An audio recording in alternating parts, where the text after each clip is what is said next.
Alright. Present ఈ video only present situation కోసమే చేస్తున్నాను. ఎందుకంటే ఇప్పుడు ప్రెజెంట్ జెలెన్స్కీ అండ్ ట్రంప్ తర్వాత వాళ్ళ యొక్క సైడ్ వాళ్ళిద్దరూ మొత్తం కూర్చున్నారు. క్లియర్గా కనిపిస్తుందని చూస్తున్నాను. ఇప్పుడు ట్రంప్ గారు తర్వాత వచ్చి జెలెన్స్కీ ఇద్దరు కూర్చున్నారు. హాట్ టాపిక్ ఇది. ఎందుకంటే మొన్న పుతిన్ గారితో సీజ్ ఫైర్ కోసం డీల్ అనేది జరిగింది కదా ట్రంప్ గారితో. అక్కడ సీజ్ ఫైర్ మాటే ఎత్తలేదు ఎవరు కూడా. 25 ఇయర్స్ తర్వాత కలిసారండి. ఫస్ట్ రష్యన్ ప్రెసిడెంట్ అమెరికా గడ్డ మీదకి ఎంటర్ అయ్యారనమాట 25 ఇయర్స్ తర్వాత. ఈ credit goes to Trump and only Trump. Okay, ఇప్పుడు నేనేం చెప్పాలనుకుంటున్నానంటే జెలెన్స్కీ అయితే ఓపెన్ టు ఓపెన్ ఈ మీటింగ్ నల్ అని అంటే మొత్తం నిరాకరించారు.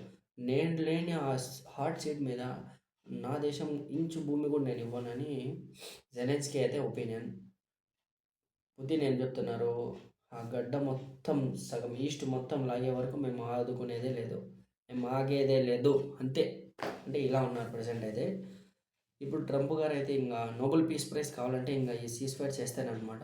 అందుకు నేను ఈ వీడియో అర్జెంట్గా చేయడానికి కారణం ఏమంటే మీ దాకా అప్డేట్ అనేది చేరవేయాలన్నమాట.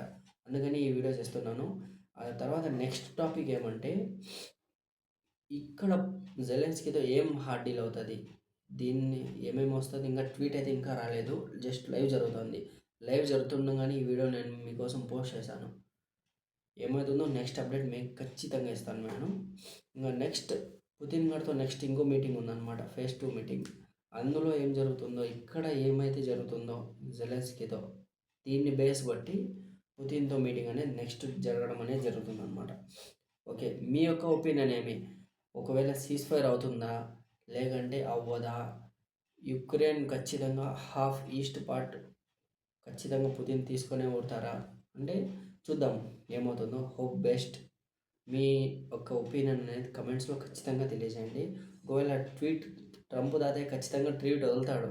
నోబెల్ పీస్ ఖచ్చితంగా కావాలి కదా, అందుకని ఎలా తిరిగి ఆయన ఏదో ఒకటి చేయక తప్పదనమాట. మధ్యలో ఇరుక్కున్నాడు పెద్ద తలకాయ. మన ఇండియా కోసం 32 సార్లు చెప్పాడు కదా సీజ్ ఫైర్ చేశానని.